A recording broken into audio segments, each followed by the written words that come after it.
Shalom. All praises to Yahweh Bahashim Yahweh Shai. Double honors to the apostles, bishops, elders of Great Millstone. May Yahweh Bahashim Yahweh Shai's peace continue to be with you, elect, because we are definitely going to need it in the times that we're coming into. I'm your brother Yahweh Call from Great Millstone, Orlando. And just want to play this video here by Full Spectrum Survival. As the writing is on the wall, life as we know it is about to change for the worse. But to those of us, Lord willing, that have their understanding, we understand what comes. As the scriptures talk about, we go through the straight gate, yet we hope for the wide. So we understand it's got to get worse before we eventually get the kingdom. All right. But nevertheless, we're getting ready to, as I always talk about, walk the walk. We talk that talk, and talking that talk, such as prophesying what's getting ready to happen. But soon we're all going to have to live through it. So it's really just a matter of buckling up. All right. Expect the worst, yet hope for Yahweh Bashim Shah's mercy. Before I get into this video, I want to start off with this on Isaiah 21 to set the tone. Because, these different, again, individuals, such as Full Spectrum Survival and many others, paint a certain narrative, a certain picture that we can envision, which is why we often use certain of these videos. It paints a certain picture because, like Yahweh Shai wept over Jerusalem before the siege of Jerusalem, pursuant to 70 AD, basically, man, Yahweh Shai, he just looked at Jake, man, and he wept because they had no idea what was coming, what was getting ready to happen prior to the siege of Jerusalem. And likewise today, Jake has no idea what's getting ready to befall them. There is a modern day sieging on all sides that's taking place. But the warning has been going out. All right. And let me put this on Do Not Disturb. So with that, again, Isaiah 21:1, the burden of the desert of the sea as whirlwinds in the south pass through. So it cometh from the desert, from a terrible land. A grievous vision is declared unto me. The treacherous dealer dealeth treacherously, and the spoiler spoileth. Go up, O Elam, besiege, O Media. All the sign thereof have I made to cease. Therefore, are my loins filled with pain. And why is that? Because like I said in verse 2, the grievous vision. All right. It says, pangs have taken hold upon me, as the pangs of a woman that travaileth. I was bowed down at the hearing of it. I was dismayed at the seeing of it. Because what we're seeing in these visions, man, concerning, again, what we're getting ready to come into, the time period that we're getting ready to come into, the men of old could bear to deal with these visions, horrific visions. It says, my heart pained, fearfulness affrighted me. The night of my pleasure hath he turned into fear unto me. And as the point has been going out, man, the point has been being made about how there's just a certain ominous feeling of something getting ready to happen. Everyone's feeling this certain feeling, as my last video was touching on how, Yahweh Bashim Shai is pouring out a certain spirit. Well, he's pouring out his spirit on the earth. It is really only a matter of the elect being able to, for the most part, understand that it is Yahweh Bashim Shai getting ready to make moves, as he already is. As a matter of fact, Yahweh Bashim Shai is already making powerhouse moves. It says, verse 5, prepare the table, watch in the watchtower, eat, drink, arise, ye princes, and anoint the shield. For thus saith the Lord unto me, go, set a watchman, let him declare what he seeth. And he saw a chariot with a couple of horsemen, a chariot of asses and a chariot of camels. And he hearkened diligently with much heed. And he cried, My lion, my lord, I stand continually upon the watchtower in the daytime, and I am set in my ward whole nights. Yeah, Jake losing sleep. People in general losing sleep. People that anxiety's up at an all-time high. Just high emotions. What's the word? Where your senses are just basically, I'll just say hypersensitive. Because again, it's just a certain feeling that everyone's getting. It says, verse 9 is the point. And behold, here cometh a chariot of men with a couple of horsemen. And he answered and said, Babylon is fallen, and all the graven images of her gods he hath broken unto the ground. So that's the point. All right. So to Revelation 18, Babylon the great is fallen. All right. So we're getting ready to go through this motion. All right. Of all hell getting ready to break loose. Daniel 12:1. This being the worst time since the world began, since the world was brought into existence. All right. And as the scriptures say, the prudent man foreseeth the evil and he hideth himself. So, as I said earlier, it really is just a matter of strapping up, buckling up, expecting the worst, yet hoping for the mercy of Yahweh Shema Shai. So, it's only going to get worse out here. So with that being said, and of course, copyright disclaimer, I don't make any type of monetary gain off this video. This is just for informational purposes. I'm going to play this video through, Lord willing. All right, everyone, I've got some breaking news here for you. Tens of thousands of American citizens in the U.S. state of Indiana have been face down in full survival mode after spending almost 2 weeks without electricity, with no government agencies coming to their rescue. And residents are now heading into further problems. There's looting, the police have the streets on lockdown, and people have gotten violent. Almost none of that truth has hit social media or mainstream outlets. This is exactly what's going to happen to you if you're not prepared. Residents are throwing out the food that they paid a lot of money for, and they're standing in lines just to get a meal to feed themselves or their kids. They're hunting and fishing just to put food on the table, and they're also looking around for somewhere they can charge their phone, trying to find a laundromat that has generators to back up the power because they have nothing clean to wear, and they're trying to figure out where they can get access to communication. This is what a prolonged outage looks like once you get past the first couple of days and everybody else starts to realize that it's not going to get fixed anytime soon. Now, schools are remaining closed after the deadly August 11th storm put the entire region into a blackout. Citizens there say that it seems like the government doesn't even know they exist. People are using social media to figure out which businesses are open and which places have backup electricity. Others are just trying to find food or diapers, basic supplies. A lot of them are looking out for the less fortunate. People who I call non-preppers, non-prepper characters, NPCs. They were already stretched thin before any of this happened. And while this region is dealing with this mess, we have another state, Central Ohio. So real quick, because just takes me back to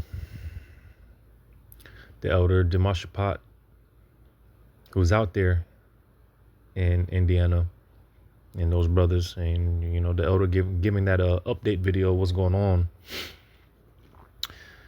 because as he's mentioning here, and that's usually how it starts. Jake usually comes together when in some sort of a crisis, like a blackout, look out to one another, the old, the poor, whatever the case may be, but eventually, the more it's prolonged, the more it starts to turn into a dog-eat-dog world out there in any event. And the elder Damashapati was making that point, how again, it's getting ready to turn to a dog-eat-dog world out there. It's getting real out there. He was making a point. He believes that a lot of, because according to his testimony, a lot of people don't drive. A lot of Jake out there, they can't travel.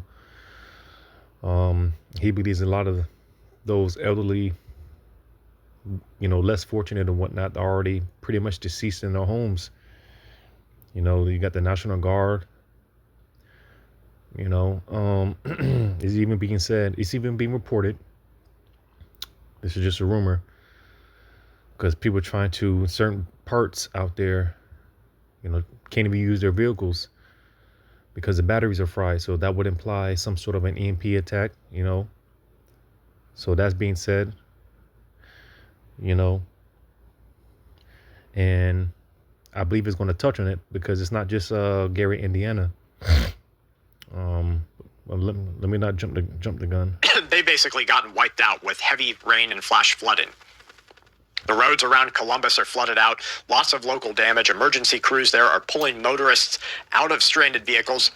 I did watch a pretty good rescue where they saved a 12-year-old boy who was swept off a bridge. So you've got one area dealing with long-term power failures and the government not coming to help. You have another one dealing with flooding at the same time. This is what I keep warning you about. We're probably not going to see the initial stage of the nationwide collapse begin as a nationwide apocalypse. But your life might still get screwed up. Because you and I don't matter to the government. No single person matters that isn't in their corner. And our little piece of this country can get hammered pretty hard. Hard enough that for us and our families, it might as well be the only disaster that is happening around the world. We have some viewer and community reports. One is from the likes of Courtney Page, an Indiana University professor. They study preparedness and resilience. They pointed out that health problems are starting to pile up as this problem drags on. People are running generators, which of course means issues. If they don't know how to run a generator, they have carbon monoxide concerns. Some people are burning tires to cook their food on. People who depend on electrically powered medical equipment are trying to figure out how far they have to travel to get the batteries charged. And eventually, whatever food was sitting in the freezers and fridges is garbage. 9 days is a long time for a community to be without power, they warn. And after 9 days, the people are worn down. Shataya, a service industry field worker for 25 years, says that she cannot open her business. She says that people in her area are pretty much taking it as they can be expected to take it because dealing with this type of garbage is not exactly new to them. She warns that we are always in survival mode in America. And with all that being said, I'm going to continue playing on. That's just no way to live, You're talking about going back to the Stone Ages. I'm going to read this real quick, Deuteronomy 28.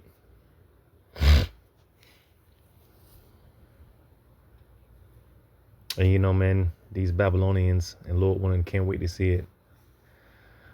I was doing a live going into the fear of Yahweh Shemel Shai, how that fear, our fear it should be growing in Yahweh Shemel Shai, because this is the problem. The world does not fear. And as I was doing that live, you had people on the comment board of that live just talking shit, basically still in that spirit of America will never go down. I have people saying this on the comment board. America will never go down. What is this dude talking about? And so on and so forth. And this is the problem. Deuteronomy 28 and 65.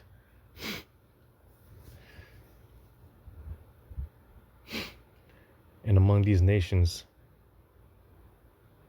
shalt thou find no ease, neither shall the sole of thy foot have rest. But the Lord shall give thee there trembling heart and failing of eyes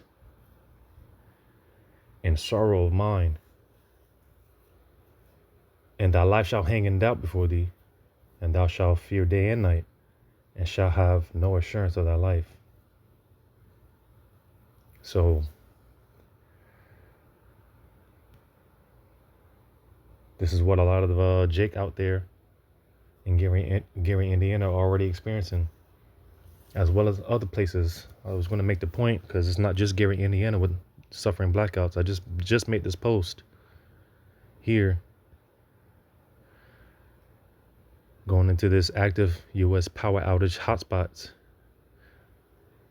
According to live tracking data from poweroutage.us, over 382,000 customers are currently without power nationwide. The states experiencing the highest volume of outages include Tennessee, California, Nevada, Indiana, Arkansas, and Ohio. And I just checked before I did this video. There's more states. You know, the states and the numbers have increased, so it's gone up. All right, so Yahweh Shemal Shah Ratazah, this is that snowball effect. Lord willing, Yahweh Shemal Shah doesn't take his foot off the gas pedal on this, and may Yahweh Shemal Shah continue to put his spirit on these devils to make their moves already. Do what they got to do. You had this conference at the White House about the crypto, right? So, again, like I said earlier, Yahweh Shemal Shah, he's already making powerhouse moves. So let them do what they got to do already. Let these devils do what they got to do already. Yahweh Shemal Shah Ratazah.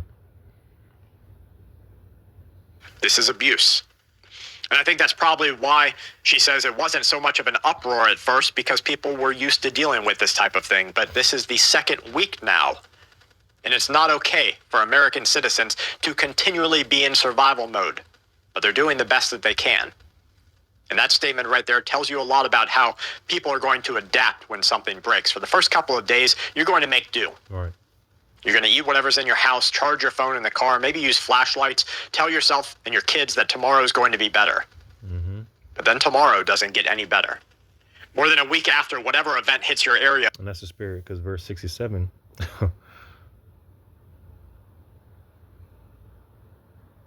Deuteronomy 28:67. In the morning thou shalt say, would God it were even. And at even thou shalt say, would God it were morning. For the fear of thine heart wherewith thou shalt fear, and for the sight of thine eyes which thou shalt see. So, hey, it's not going to get no better. It's not going to get any better. At least not for everyone outside of the elect. People are going to finally, some of them will get their electricity back on and then lose it again. Now, Kevin runs a community action center and says that a lot of people have been reaching out for food because they don't have any. So they've thrown hundreds of dollars into groceries, helping people like the elderly who don't have anyone else to turn to. Now, losing electricity for 9 days isn't an immediate issue, even when the power returns. The problem is your entire month just got wrecked. Somebody who had $300 worth of meat or frozen food watched their entire month's investment rot. And then they have to replace it at the exact same time that they're missing work because their businesses are closed. They're buying extra gasoline. They're trying to eat away from their house.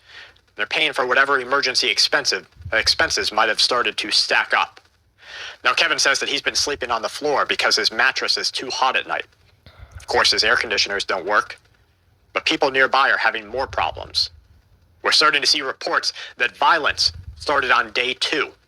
And that makes sense with everything that I've warned you about, that you have pretty much a couple of hours for something to return to normal, or people start getting scared because they feel like it's not going to get better anytime soon. And so the predators come out. Now, Lottie Boss says you simply can't cook. You don't have anything. You don't have gas. You don't have a stove. And isn't it funny how Robot Walker Biden, the last president to the United States of America, isn't it funny how there was an initiative to make it illegal for you to have gas or propane stoves? But what still works when the power goes out? Gas and propane stoves. If not the oven, because you have to plug it in and need a generator for that, your stovetop still works. And you can use a long lighter or a gas or a match. You can use anything to get it started, and you'll still be cooking food. But here they say there's no electricity because the locals took the green initiative to the roof. But they are helping to organize food giveaways. Hundreds of people are showing up, they say, and everything's not hot. But for this one night, they've made everything hot. They have chicken and spaghetti, cake, everything, because it was made with love for other people. And thank God, they say, that there are people willing to step up and do this, because at some point, the community realizes the government doesn't exist. and they have to take care of themselves. And that's going to be very short-lived. Not to sound like a pessimistic, but it's just the truth according to what the scriptures talk about. There's going to be a sedition of men invading one another, houses rifled, and so on and so forth. So it's just according to the scriptures.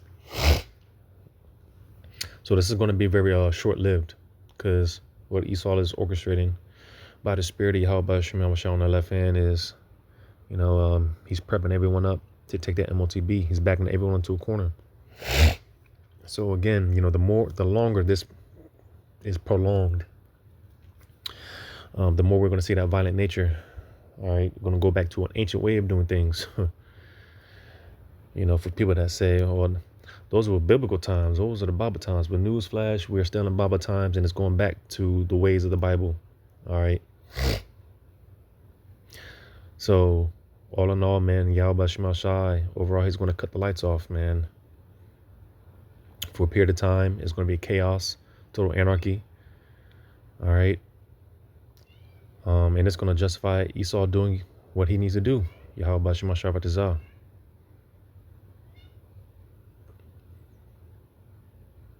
Now, when hundreds of thousands of people lose power, you will have emergency crews, churches, charities, government agencies. They're going to do a little bit. But they're not there for you. They're there for all. So if you get one package of instant oatmeal for your family of 4, how far are you making that stretch? And a lot of people are falling through the cracks. Across the street in this area, Wendy was inside of a Ross store when the lights went out. She says that the lights started flickering in the store. It was scary. It was like everyone in the store was saying, "Oh no, not again." Now, this was one of the regional customers who lost power at their home again, too. They said this time they're a little bit more prepared. They weren't ready last time with chargers, battery backups for their phone, generators, that kind of stuff. And that's probably, at least for me, one of the biggest lessons for our community that's buried inside of this entire local apocalypse. If you get hit once, you realize you're vulnerable. The second time around, you get a little bit more ready. Sometimes getting ready means having your generator filled up, serviced, and ready to use. You have flashlights that are next to your bedstand. You have enough drinking water that you're not going to stand in line, a hot line somewhere in 98-degree weather, while everything is closed and they give one bottle for your family. You'll have food in a can that you can eat without cooking. More importantly, you'll actually know what to do to be safe, making sure that you keep enough of the backup around for hard times. The people in this area are already rationing their gasoline. Residents say that they're losing faith that the electricity is ever going to come back on because they have never gotten any help. No updates, nothing. Gary, a resident, 46 years old, said it would be great if the government would communicate and say something. Maybe send out a mass call or text message. But they're being left in the dark. They're being left behind. Unfortunately, that feeling is probably something that more Americans are going to experience in the next couple of years ahead of these types of things as problems like this become more and more common. They're going to be more widespread. The issues that rise up are going to take longer to repair. And maybe this one event is just one single event. And eventually, probably, everyone will get their lights on. I hope that's what happens. But you and I would be stupid not to look at this and ask ourselves, how well will we each hold up after 18 days with no electricity? How much food will you lose? Because maybe you'll survive it. Of course you will. You're a prepper. But will your budget for next month survive it on your current income? All the things you have to throw away. What if your house is now too humid? You get mildew or black mold and now have to repair that. What are you going to do to cook? What happens when the gas stations around you start rationing or altogether don't have electricity? Your town is going to try to fill, everyone in your city is going to try to fill their gas tanks up at the same time. How many times are you going to be able to charge your phone? What happens if it's 98 degrees outside and you have kids or an elderly family member, somebody with medical problems living inside of your house and their insulin is now no longer usable? When 9 days turns into 2 weeks and then 2 months.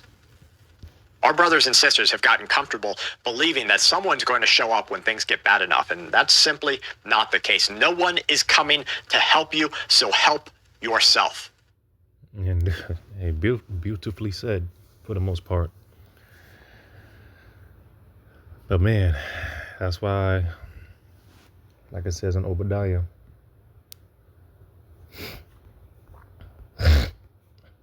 I'm already through the spirit and power of Yahweh Shema Shai, because everything's going to be done for the glorification of Yahweh Shema Shai. Experiencing this on a low level, in the process of anointing certain individuals, healing certain individuals of certain infirmities. All right. Hell, infirmities of my own, my health issues, so I just say that, read this, Obadiah 1:21, and saviors shall come up out of Zion, out of Mount Zion, to judge the mountain of Esau, and the kingdom shall be the Lord's. So just making the point, those saviors, brothers, are getting ready to be exalted, elevated, as we transition from glory to glory, faith to faith. Also, another thing I'm noticing through the spirit, experiencing through the spirit, everyone wants to pretty much reach out, draw closer to the men of the Lord. Certain individuals I've never talked to, just reaching out, via my demon. Hey, I know we don't talk much, but we gotta talk, man. We, but people are more and more being attracted to the men of the Lord. So, again, as we transition from glory to glory, from faith to faith, as I've been saying, just as I've been saying, really in the spirit of taking things serious, just taking things more serious, because with that, the persecution, things are going to start happening on our behalf.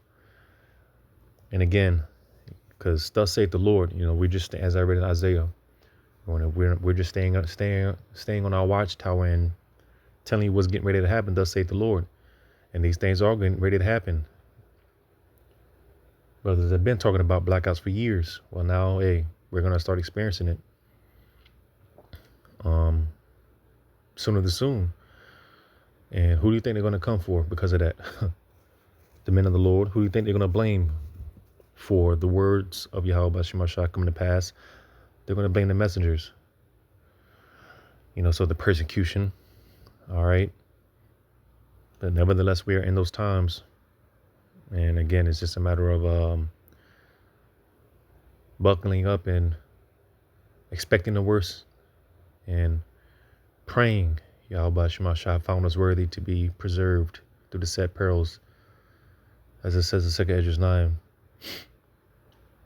But I'm going to read this, 1 Peter 4:7. But the end of all things is at hand.